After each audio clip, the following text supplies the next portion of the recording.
AP liquor scam కేసులో మరో కీలక పరిణామం చోటు చేసుకుంది.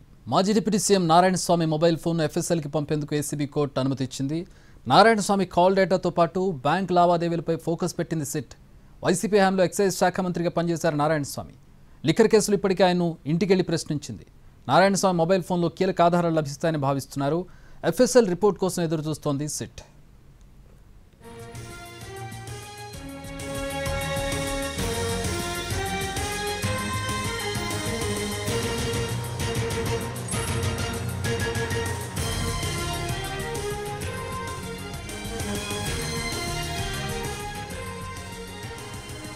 ఏపీ లిక్కర్ స్కామ్ కేసులో మాజీ deputy CM Narayanaswamy mobile phone ఎఫ్ఎస్ఎల్కి పంపేందుకు ఏసీబీ కోర్టు అనుమతి ఇచ్చింది. నారాయణస్వామి కాల్ డేటా అలాగే బ్యాంక్ లావాదేవీలపై ఫోకస్ పెట్టింది సిట్. వైసీపీ హయాంలో ఎక్సైజ్ శాఖ మంత్రిగా పనిచేశారు నారాయణస్వామి. లిక్కర్ కేసులు ఇప్పటికే ఆయన్ను ఇంటికెళ్లి ప్రశ్నించింది. నారాయణస్వామి మొబైల్ ఫోన్లో కీలక ఆధారాలు లభిస్తాయని భావిస్తున్నారు సిట్ అధికారులు.